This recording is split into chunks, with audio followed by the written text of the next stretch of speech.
शेतकरी मित्रांनो नमस्कार. मी सूर्यकांत आपल्या सर्वांचं पुन्हा एकदा सहर्ष स्वागत करतो भारत ॲग्री मराठी युट्यूब चॅनलमध्ये.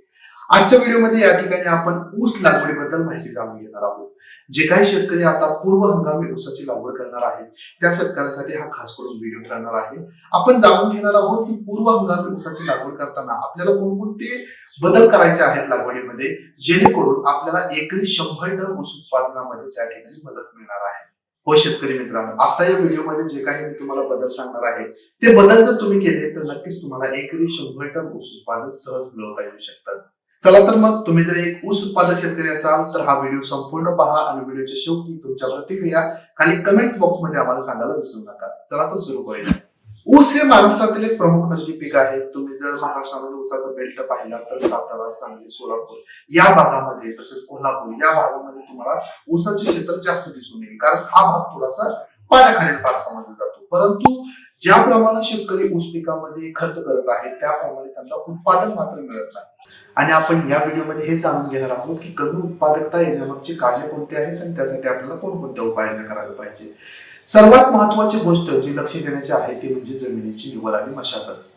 होय, आपल्याकडे क्षेत्र आहे, आपल्याकडे पाणी आहे म्हणजे आपण त्याच्यात ऊस लागवड करू शकतो असं नाही. तुमच्याकडे जर तुम्हाला ऊस लागवड करायची असेल तर काळी कसदार किंवा सेंद्रिय कर्ब जास्त असलेली जमीन त्या ठिकाणी असणं आवश्यक आहे. पाण्याचा निचरा तर झालाच पाहिजे, परंतु पाणी धरून ठेवण्याची क्षमता देखील त्या जमिनीची तितकी चांगली असणं गरजेचं आहे.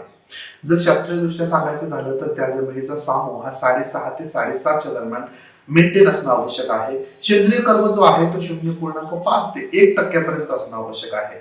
अशा जमिनीमध्ये आपल्याला लागवडीपूर्वी एक खोल नांगरट करून घेणं गरजेचं आहे. नांगरटीनंतर ते क्षेत्र थोडंसं 8 ते 10 दिवस आपल्याला चांगल्या उन्हामध्ये तापू देणं गरजेचं आहे, कारण जमिनीमध्ये ज्या काही सुप्त अवस्थेमध्ये वेगवेगळ्या कीड किंवा रोगाच्या अवस्था असतात त्या कडक उन्हाच्या संपर्कात येऊन मरून जातात. त्याच्यानंतर आपल्याला गरजेनुसार 1 ते 2 कुळवाच्या पाया टाकायच्या आहे. त्याच्यानंतर त्याच्यामध्ये आपल्याला सेंद्रिय खतांच्या मात्रा देखील त्या ठिकाणी भरघोस टाकणं गरजेचं आहे. एकरी चांगलं कुजलेलं आपल्याला शेणखत जे आहे ते 4 ते 5 टन आपल्याला शेणखत 1 एकरामध्ये चांगल्या प्रकारे मिसळायचं आहे.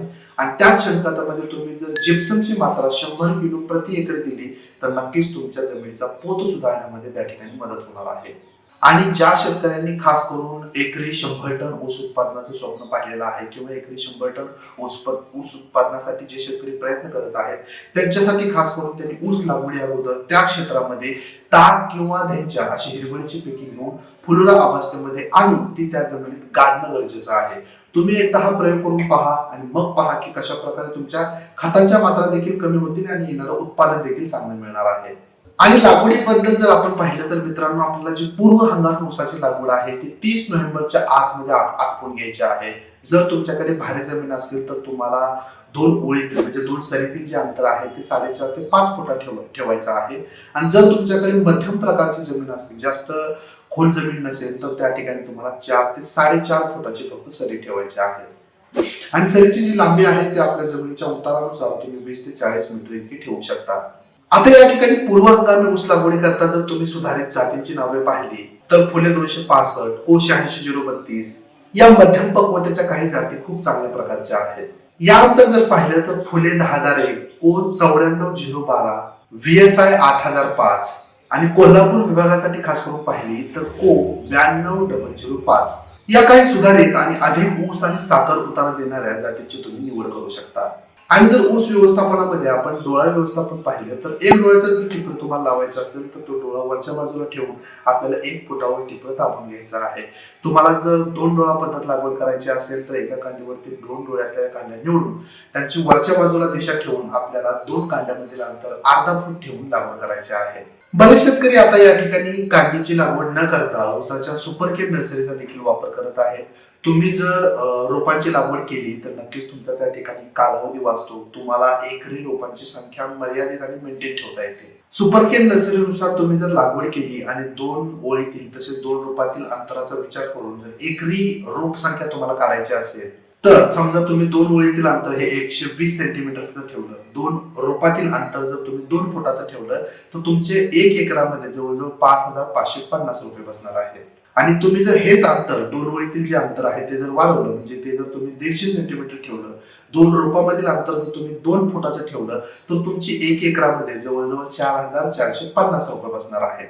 मित्रांनो, माझा देखील तुम्हाला वैयक्तिक हाच सल्ला राहील की तुम्हाला जर खरंच एकरी 100 टनाचं ऊस उत्पादन करायचं असेल तर ऊसाच्या रोप वाटिकेचा तुम्ही नक्की वापर करा. रोपांची संख्या मर्यादित ठेवता येते, कालावधी आपला वाचतो आणि त्या ठिकाणी आपल्याला व्यवस्थापन जे आहे पिकाचं ते अतिशय उत्तमरित्या करता येतं. परंतु लागवड करताना तुम्ही बेण्याची लागवड करा किंवा रोपांची लागवड करा, ही लागवड करण्यापूर्वी आपल्याला त्या रोपावरती असेल किंवा बेण्यांवरती असेल बेणी प्रक्रिया किंवा रोप प्रक्रिया करणं खूप गरजेचं आहे.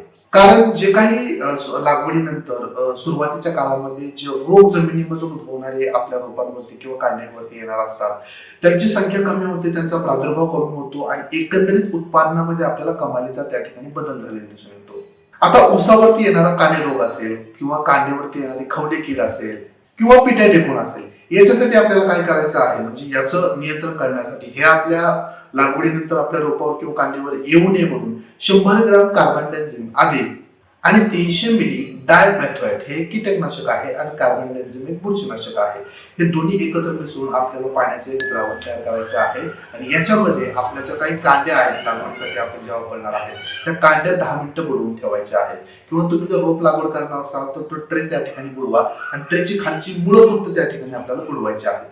10 मिनिटं बुडवा, सावलीला सुकवा, मग त्याची लागवड करा. याच्यानंतर तुम्हाला आणखीन एक प्रक्रिया करायची आहे ती म्हणजे जीवाणू संवर्धकाची. आता एनपीके बॅक्टेरिया मार्केटमध्ये मिळतात. हे एनपीके बॅक्टेरिया आपल्याला 500 ग्राम घ्यायचे आहेत, 100 लिटर पाण्यामध्ये बुडवून एक द्रावण तयार करायचं आहे आणि जे काही आपल्या कांड्या आहेत किंवा रोपं आहेत याच्यामध्ये 30 मिनिटं बुडवून आपल्याला सावलीमध्ये सुकवायचे आहेत, मग त्याची पुनर्लागवड करायची आहे. याच्यामुळे काय होणार आहे तर तुमचं जवळजवळ 50% नत्र आणि स्फुरद 25% त्या ठिकाणी वाचणार आहे. आता पूर्व हंगामी ऊस लागवडीमध्ये जे काही बदल आपल्याला करायचे आहेत ते खत व्यवस्थापनामध्ये देखील बदल करायचे आहेत. तुम्हाला मी आता काही खतांच्या मात्रा सांगणार आहे. या खतांच्या मात्रा जर तुम्ही टाकल्या तर नक्कीच तुम्हाला एकरी 100 टन ऊस उत्पादन मिळणं सोपं होणार आहे. याच्यामध्ये सुरुवातीला आपल्याला टाकायचं आहे बेसल डोस. बेसल डोस मध्ये आपल्याला एकरी 200 kilo single super phosphate, urea 50 kilo, muriate of potash 50 kilo आणि दाणेदार कीटकनाशक 4 किलो हे एकत्र मिसळून आपल्याला चांगल्या प्रकारे मातीमध्ये मिसळून घ्यायचं आहे. मग कांडी किंवा रोपांची लागवड करायची आहे. याच्यानंतर रोप लागवडीनंतर 20 दिवसांनी किंवा बेणे लागवडीनंतर 30 दिवसांनी आपल्याला दुसरा डोस टाकायचा आहे. याच्यामध्ये आपल्याला urea 50 kilo, ammonium sulphate 50 kilo, micronutrient 10 kilo, magnesium sulphate 10 kilo अधिक निंबोळी बेड 50 किलो हे सर्व एकत्र करून आपल्याला रोपाच्या किंवा कांडीच्या मुळाजवळ टाकून ते मातीवर करून घ्यायचं आहे. पुढे जाऊन लागवडीनंतर 70 दिवसांनी आपल्याला ऊसाची बाळबांधणी करून घ्यायची आहे. या बाळबांधणीमध्ये आपल्याला 10-26-26-100 kilo, urea 100 kilo, ammonium sulphate 50 kilo, magnesium sulphate 10 kilo तसेच निंबोळी पेंट 100 किलो एकत्र करून आपल्याला बेडमध्ये मिसळायचं आहे आणि हे देखील खत आपल्याला मातीवर करून घ्यायचं आहे. याच्यानंतर ऊसाचा चौथा दोष असतो तो म्हणजे मोठ्या बांधणीचा. लागवडीनंतर आपल्याला 100 ते 110 दिवसांनी ऊसाची मोठी बांधणी करून घ्यायची आहे. या बांधणीमध्ये आपल्याला DAP 100 kilo, urea 50 kilo, muriate of potash 50 kilo आणि दाणेदार कीटकनाशक 4 किलो हे सर्व एकत्र करून बेडच्या खाली टाकून द्यायचं आहे आणि मग ऊस त्या ठिकाणी बांधून घ्यायचा आहे. परंतु या ठिकाणी एक तुम्हाला काळजी घ्यायची आहे शेतकरी मित्रांनो, मी तुम्हाला ज्या काही ऊसाच्या 4 मात्रा या ठिकाणी 4 डोस सांगितलेले आहेत हे प्रत्येक डोस टाकल्यानंतर आयएफसी एनपीके बॅक्टेरिया तुम्हाला 500 ग्राम घ्यायचे आहे. आयएफसीचं मायक्रोरायझा तुम्हाला 100 ग्राम घ्यायचं आहे. 2 किलो काळा गुळ घ्यायचा आहे. 200 लिटर बॅरलमध्ये हे रात्रभर भिजू घालायचं आहे आणि दुसऱ्या दिवशी आपल्याला काय करायचं आहे त्याची आळवणी करायची आहे.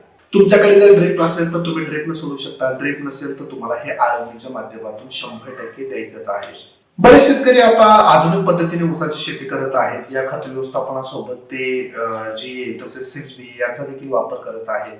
ही वेगवेगळ्या प्रकारची संजीवक वापरल्यानं पानाची रुंदी वाढते, पानांवरती प्रकाश संश्लेषण जास्त होतं, पानाचं सेल डिव्हिजन जास्त होतं, आपण ज्याला पेशी विभाजन म्हणतो, जेणेकरून ऊस हे जास्त प्रमाणामध्ये अन्न तयार करू शकतं. तुम्हाला जर ऊसामध्ये GA आणि 6B चा वापर करायचा असेल तर नक्कीच तुम्ही भारत ॲग्री कृषी दुकान वेबसाईट वरून किंवा भारत ॲग्री ऍप मधून ऊस वाढ तसेच फुटवा किट खरेदी करू शकता. याची लिंक मी तुम्हाला डिस्क्रिप्शन बॉक्स मध्ये देत आहे. त्याच्यावरती क्लिक करा, हे किट खरेदी करा आणि त्याची तुम्हाला ऊसावरती त्याची फवारणी करायची आहे. शेतकरी मित्रांनो, अशा प्रकारे मी तुम्हाला थोडक्यामध्ये या ठिकाणी पूर्व हंगामी ऊस लागवडीसाठी कोणकोणत्या गोष्टींची काळजी घेणं गरजेचं आहे, कोणकोणते मुद्दे महत्वाचे आहेत ते तुम्हाला टप्प्याटप्प्यानुसार या ठिकाणी सांगण्याचा प्रयत्न केलेला आहे. हे सर्व जर तुम्ही नक्कीच अभ्यास पूर्ण केला तर एकरी 100 टन ऊस उत्पादन काढणे खूप सोपे आहे. पूर्व हंगामी ऊस लागवडीबद्दल किंवा एकरी 100 टन ऊस लागवडीबद्दल तुमच्या मनामध्ये इतर कोणत्याही शंका असतील तर कमेंट्स बॉक्समध्ये विचारा. तात्काळ उत्तर मिळवण्यासाठी भारत ऍग्री ऍप मध्ये जाऊन आमच्या कृषी डॉक्टरांना तुम्ही मेसेज किंवा कॉल करू शकता.